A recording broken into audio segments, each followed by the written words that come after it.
This is Agriculture Today, and I'm Shelby Varner with the K-State Radio Network. Roger McEowen, K-State and Washburn law professor, starts today's show by mentioning legal scenarios that agriculture producers could encounter when it comes to protecting themselves and their livestock. K-State cow-calf extension specialist Jason Warner keeps the show rolling as he explains why cattle producers may want to use protein supplementation for their livestock. Today's show wraps up with another segment from the Beef Cattle Institute's Cattle Chat podcast.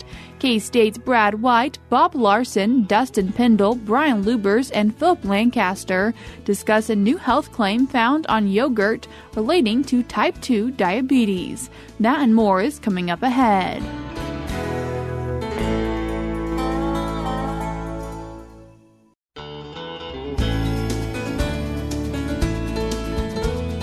You're tuned in to Agriculture Today, and we start our Wednesday show talking about legal scenarios people in agriculture may experience with K-State and Washburn law professor Roger McEowen. Roger, thanks for joining us today. Thanks for having me, Shelby.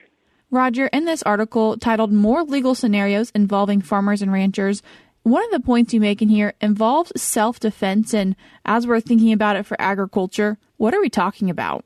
Well, I think it is a fairly common question in ag settings, and that is how far can you go in defending your personal property, such as your machinery and your equipment and those types of things that are out in the open often. What can we do to protect those from people that would cause damage or steal them? We don't always, at the end of a day's work, button up all our machinery and lock things down. We may leave things sitting in a field. We may leave them in an unsecured barn or a lean-to, for example, and so it raises this question. And we're operating in remote areas to begin with, so they kind of lends themselves to those people that are inclined to do these things, to vandalize them. So what can we do to protect our property against that type of conduct? And how far can these people go? Well, that's a real good question. Where do we draw the line? And in general, that line is drawn with matching force with force. And what I mean by that is you have the right to use force in protection of your personal property that is reasonably necessary under the circumstances. But you can't use force beyond what could reasonably be believed under the circumstances, and you can't use such force that would likely lead to great bodily injury or death if your life is not threatened. And that's often the case with personal property. We're not even around. It's sitting in a remote area, and our lives are not threatened. We may not even know when someone is around that is going to vandalize the property. So we can't use excessive force, and we can't use force to protect that property that's more than the force that's used against us. And so that's the tricky part of this. If my life is not threatened, then I can't use an instrumentality that would threaten somebody else's life in protection of my personal property. And as you've mentioned, using force, that force can be an animal, and how do the rules and laws play around that? Well, indeed, it could be. You have to be careful, for example, using guard dogs to ward off trespassers. And guardian dogs are used, for example, to protect livestock. Well, the general rule with respect to guard dogs is that you can't use any more force through an animal than you could personally. So if a guard dog injures or kills an intruder, it's the same as if you had done it. And the same thing applies in terms of liability for a dog's what we call dangerous propensities. You can't avoid that by posting a sign notifying trespassers of a dangerous dog's presence. And there's plenty of cases on that have occurred over the years. So the protection of personal property, machinery, equipment, personal belongings, those types of things, as well as livestock, they're all treated under the same rule. We can meet force with force. We can't use excessive force. And then we get all types of different scenarios that can come up. The questions that I get on this seemingly are endless because every situation is unique. But that's the general principle in exercising self-defense. I would say, Shelby, that perhaps the most famous case on this whole issue came out of Iowa in the early 1970s. It was an Iowa Supreme Court opinion back in 1971 that really laid down the black-letter law on this that says that you can't use force that could physically harm or kill someone else in defending your personal property if your life isn't threatened. And what that was an abandoned farmhouse. The Brineys, in this case, they were farmland owners in south central Iowa. And Mrs. Briney had inherited her family's place, and on it was the old homestead, which was miles away from their place. So there were no neighbors around. And they used that old farmhouse to store personal belongings in, and a lot of antiques and those types of things. Well, it constantly was vandalized. And this went on over a 10-year period, and they got fed up with it. They posted signs, they boarded up the windows, they tried all types of things, and the vandalism didn't stop. And finally, Mr. Briney went upstairs and wired a 20-gauge shotgun to the bedpost, and the trigger was wired by a string to the bedroom door so that when the door opened, it pulled the trigger and would shoot the intruder. And that's exactly what happened. And they got sued, and they lost. In fact, had to sell the farm to pay the judgment. Just a horrible situation. The court said, look, you can't defend your personal property with an instrument that could create great bodily harm or death to somebody else when your life isn't threatened. So we got to be careful on these types of things.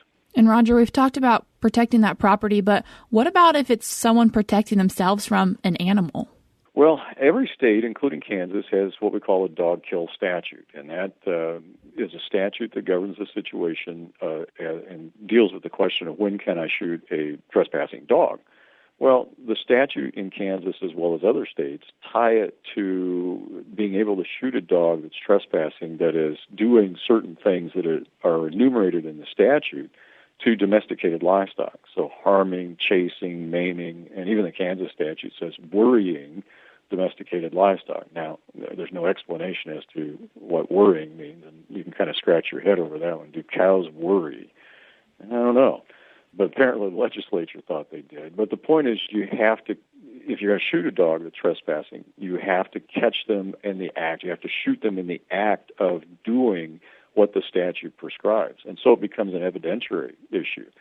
So if you have a dog that is, say, a neighbor's dog that is just trespassing on your property, you can't shoot the dog unless they are caught in the act of harming domesticated livestock in one fashion or another. And we've mentioned having guard dogs and livestock guardian dogs. So what if one of those animals takes action against another domesticated dog or other animal? So if you have, for example, a dog that's trespassing into a pasture that has, let's say, sheep that are being guarded by your guardian dog, and your guardian dog goes after that dog and takes it out, it's the same question then as to if you shoot the dog, are you covered by the dog kill statute? And you're going to have to prove that your guardian dog, which did what it was supposed to do, what it's trained to do, protect the livestock, did it kill that dog while that dog was in the act of harming the livestock? Most likely the answer is yes, but you better be able to prove it, because what's going to happen is you'll probably get charged with cruelty to animals using your guardian dog as an instrument or of yourself, or damage to property, and then you'll have to raise the dog kill statute as a defense. And if the dog were to attack you, we've got a stand your ground law in Kansas. And again, you can raise that as a defense, that I didn't have to get away, I can stand my ground, and once I feel my life is threatened, I have the right to shoot the dog. But you have to prove that. You can't just shoot the dog. You have to be able to raise that as a defense to a charge of cruelty to animals or damage to property. So, Roger, in all these scenarios, really important to have evidence or reasoning behind your actions? It certainly is. Everybody's got a phone that has a camera on it just about these days. You may not have it with you, but you need that in these types of situations so that you have some evidence that you can show a judge or a jury that you acted appropriately. One of the worst things we can do, beyond not just having evidence, is to just shoot, shovel, and shut up. That is not a good approach. I know that's done in reality, but that can come back to bite you. Roger, I want to talk about another point you made in this article when it comes to different legal issues, and this one involving the Good Samaritan laws and a case that really made this come to fruition. That's right. Good Samaritan laws really arose from a case that happened in Queens, New York back in 1964. It's the famous Kitty Genovese case, and she had returned home from work in the wee hours of the early morning, and she lived in an apartment complex in Queens, and she was attacked. And there were over 50 people that heard her screams and witnessed the attack from behind their curtains in their apartments, and nobody did anything until it was too late. And they said that, well, we didn't want to get involved because we feared liability. And she did die from this. And eventually the individual was caught, by the way, and prosecuted, and he went to prison. And that event helped spur the enactment in every state in this country of what are called Good Samaritan laws. And what that means is the law wants to encourage people to aid people that are in need of help. And so what the laws say is, and the Kansas law is like this too, if you help a person that's in peril without expectation of being paid, then you can only be held liable for injuries resulting from recklessness or willful intent to injure. So it's a pretty tough standard for somebody to overcome if they're going to sue you saying, well, you were responsible for this person's injuries. Well, no, I tried to help. And so as long as I didn't help recklessly or with intent to injure them, I'm not liable for their injuries. And that's designed to make sure people just don't do anything. Now, you still don't have to do anything. It's just trying to create an incentive for you to do something and not fear liability. And the state laws also provide slightly different treatment for emergency medical technicians and hospital staff. In some states, they have an affirmative duty to render aid when they find someone in peril. How does this Good Samaritan law apply to agriculture and livestock? Well, the same rules would apply if you see livestock in peril, and particularly if you have knowledge of how to help them. If you render aid, you won't be held liable unless you do so negligently or as the law states, recklessly or with intent to injure. Roger, I appreciate you taking the time to join us today and talk about a few points in your recent article. Thank you, Shelby. My pleasure. That was K-State and Washburn law professor Roger McEowen. I will link his blog article titled More Legal Scenarios Involving Farmers and Ranchers in today's show notes on agtoday.net, where you can also find it by going to Washburnlaw.edu/WALTR. We're cutting to a short break now on Agriculture Today, but we'll be right back.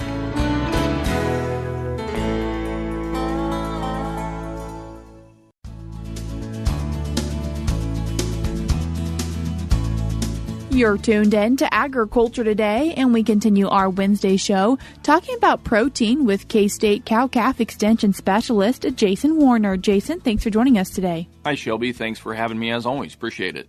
Jason, as we're thinking about protein supplementation, why is this something that's so important for cow-calf producers? Protein is really one of those nutrients that, from the standpoint of looking at it on a cost per unit of nutrient basis, a cost per pound basis, is really an expensive feedstuff for producers. Just typically when we think about how operations are structured, when we have to think about bringing in protein into that operation, it can be relatively expensive on a per unit of nutrient basis or on a per pound basis. And so it's important to think about it from that standpoint. And certainly as we get into this time of year, late summer and fall will be rapidly approaching. A lot of times we'll think about introducing protein into the diet or into the supplement of cattle that are out in grazing situations because normally, at least with regards to warm season forages, our forage quality is going down during that time of the year. So with those forage-based diets, what should maybe be the goal for those producers? When we think about protein supplementation in and of itself, we always want to be thinking about what is it really doing for the animal and doing for us. And that, I think, it's always important to just think about that in the context of this management practice and why it's so important. And so really when we think about protein supplementation, we've got cattle out there on an average or low-quality forage diet. Doesn't matter if they're cows or if they're growing and backgrounding cattle, but when we supplement protein to them, the main thing that we're doing there is we are feeding or supplying the rumen microbial population, the bugs that live within the rumen of those cattle. We're supplying them with a source of nitrogen that they need in order to be able to break down that forage and that feed that they consume. And so the thing that we got to remember is that cattle within their rumen, within their stomach, they've got a microbial population, lots of microorganisms that reside within there. And they break down the forage, break down the cellulose. And so when we supplement protein to cattle, we're supplementing the protein to those microbes, to those bugs that reside within the rumen. And they're going to use that nitrogen source to break down that forage. And the whole idea there is to increase digestibility and increase intake and increase performance for the cattle in and of themselves. And so that's really the main thing that we want to keep in mind with that is that's ultimately what we're doing when we supplement protein to cattle out on a low-quality forage diet. That's essentially what we're doing. And the reason why when we get into times of the year, particularly in the fall and in the winter, we think about, in the case of cows, we know that our forage consumption, to an extent, our forage intake is going to be limited based on the digestibility of that forage. So the idea there is that we can increase performance through increasing intake of that low-quality forage by supplementing protein on those low-quality forage diets. What feedstuffs would be a good option for cow-calf producers to be using when it comes to protein supplementation? The thing we want to keep in mind is that nearly all feedstuffs, all forage and feedstuffs that we're going to be able to have the opportunity to utilize that most farm and ranch producers will have in their operation, they're going to contain all the nutrient components. When we think about protein, energy, vitamins, and minerals, they'll all carry some of those different components, right? But certainly we think about certain feedstuffs are going to be higher sources of protein or have a higher content of protein in them. And so, the most common one we typically think about is alfalfa hay. In most situations, going to run anywhere from 15 to 20% crude protein. Then when we think about a lot of our byproduct sources, our byproduct feedstuffs that we have out there available to utilize, things like distillers' grains, whether they're in the dry or the wet form, corn gluten feed, again, either in the dry or the wet form. A lot of those types of products will run anywhere from the low 20s, 22 to 23, on up to maybe 30% crude protein. Certainly when we think about some of the other traditional protein sources that we would often see, things like wheat midds or wheat screenings or sunflower screenings, oftentimes those will be in maybe the 15 to 20% crude protein range. Those are some typical feedstuffs that we might see. And then also, too, some of the other more traditional protein sources that will find their way into a lot of manufactured feeds and feed ingredients that we may typically don't always think about quite as often in terms of feeding them directly in a lot of diet or ration situations. But things like cottonseed meal or canola meal, urea, of course, which is a non-protein nitrogen source, those types of feedstuffs, those are great protein sources for cattle, and they all have varying concentrations of protein that they will contain, but there's a wide variety of feedstuffs out there. And I think the most important thing that we want producers to keep in mind, especially going into this time of the year where they're thinking about making some decisions for fall and for winter feeding, is understand that we see variations in price every year in a lot of these feedstuffs, and so being able to price those products out on a cost per pound of protein basis or cost per unit of protein basis, thinking about it in that way to just help make an informed purchasing decision. If you're going to go out and purchase that feedstuff, that's always important to do. How much do producers need to be providing to their cattle? So it's really going to depend a lot on the specific management situation, and in a lot of situations, we think about lactating cows going into this time of the year. If we think about a set of fall calving females, in most situations, they're going to be able to consume enough low-quality forage to maybe supply 1.5 to maybe 1.7 pounds of crude protein daily. And so when we think about meeting the needs of that female, we might have to supply an additional maybe 1 pound of crude protein to that female on a daily basis in order to meet her needs if she needs about 2.8 or maybe close to 3 pounds of total protein. So if we think about if we had to supplement a pound of total protein itself, pound of protein equivalent, that means we'd have to feed 3 pounds per head per day of a 30% crude protein supplement in order to be able to provide that. That's in the case of cows. The other thing to keep in mind, too, is protein supplementation becomes really important if we're in the situation if we take young, lightweight calves post-weaning. Those calves have got a really high requirement for growth. And if we don't supplement or feed those animals in a total mixed ration situation or in a lot or pen situation, and we turn those animals out on a forage base, and for some producers that may work really, really well. But depending on the quality of the protein source, depending on the quality of the forage source that you're working with there, may need to supplement those animals with protein. If those calves are grazing a cover crop or, of course, wheat or something like that that's rapidly growing through the fall and the winter, a winter annual or a winter hardy variety forage, that's a little different management situation. But in most situations, when we think about grazing a low-quality forage, certainly going to need to be supplementing those calves with a protein source in order for them to grow properly. So needing to put this out every single day or do it kind of sporadically? That's a really good question. I think that's an important concept we want folks to be able to keep in mind when we think about setting up a protein supplementation program. going back to thinking about the way cattle are inherently designed, when we think about how they would have survived over the course of time before we started supplementing them protein as managers, cattle have developed over the course of time to survive on really low-quality forage diets. And we know that ruminants have a very unique ability to recycle some protein, recycle some nitrogen. And so as a result, that allows them to be able to survive on low-quality forages and particularly go for an extended period of time without consuming a lot of protein inherently in the diet. As a result, we know from feeding studies that we don't always necessarily have to supply protein in the diet in the case of cows or calves that we're looking for a relatively low or moderate rate of gain on them. We'll see similar performance if we supplement protein infrequently, so maybe twice a week or maybe 3 times a week, as opposed to feeding them or supplementing them daily. It's a little different situation if the objective is, in the case of cows, to try to increase weight and increase body condition, then we know we have to supplement energy daily. But if we're just strictly supplementing to meet a protein need, we know that we can do that infrequently, and so that gives us a lot of flexibility with how we can set supplementation and management programs up. Is there a situation or scenario where maybe cattle producers shouldn't provide protein supplementation to their livestock? If we're in a management situation where we have limited forage, we're wanting to try to preserve the forage that we have out there in that pasture, in that range setting.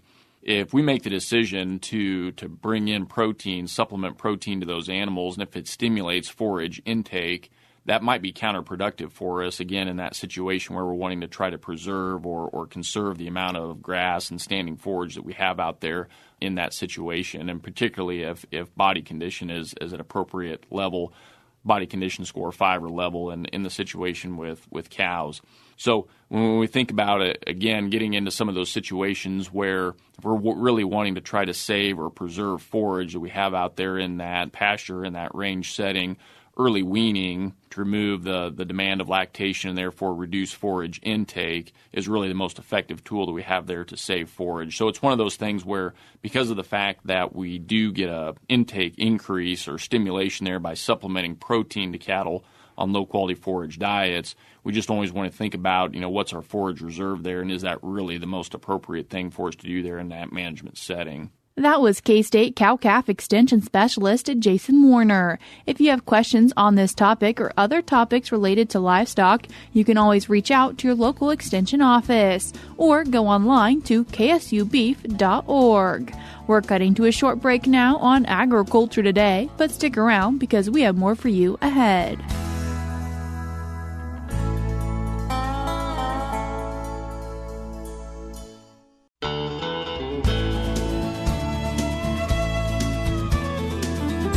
Tuned back into Agriculture Today. I'm Jacob Cloughton for Shelby Varner, and we end today's show with Brad White, Bob Larson, Dustin Pendell, Brian Lubbers and Phillip Lancaster from the Beef Cattle Institute. Next topic that I wanted to talk about, and Brian, you really brought this to our attention because it's a little bit unique in that a food, yogurt, has received a health claim. Tell us a little bit about what you found. Yeah, I thought I was just kind of rolling through some industry magazines a while back, and I found this article that, and this has been kind of a process, and I thought it was interesting for this podcast because it kind of opens up a door for maybe this to happen with other food products. But so apparently back in 2017,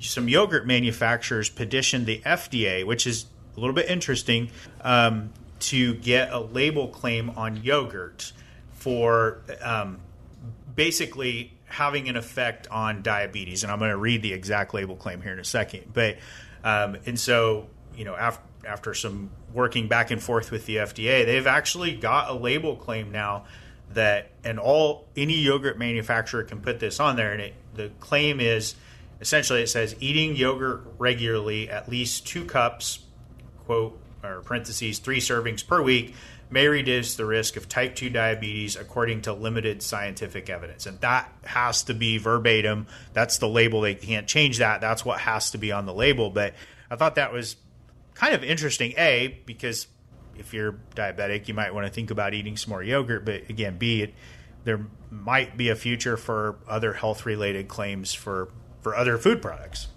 So that is unusual because you don't typically see those label claims typically, and where you and I have most experience with those is drugs. Yes. Right? So we're talking about often pharmaceuticals or biologicals that have specific claims, and those are regulated by different agencies. So the USDA is often going to do the biologicals or vaccines, and the FDA is going to do pharmaceuticals or antimicrobial type stuff. So Dustin, I'm interested in getting your opinion from kind of a econ perspective of what do you think the implications are this, or do you think we'll see more of it? I don't know. It's pretty interesting. I had more questions for you about that, but any label claim, I guess I buy a lot of yogurt, especially during the summertime, and my favorite thing is to put chocolate chip cookie dough in it. So I'm not sure that probably probably goes against that label claim there. But the only thing I do notice is the low sugar. I try to buy the low sugar, which I was wondering if maybe that's part of it. But people could start to see it if people start picking that up, especially if people are, have some factors that could lead to type 2 diabetes, that it could increase demand for it, thus could help out, be the dairy industry. Mm-hmm. Well, and I think beef has lots of good nutritional and health benefits, and so this could open a door for putting things right on the label to promote different food products that have some good health benefits. I can see this, as kind of opening a Pandora's box that could get kind of silly.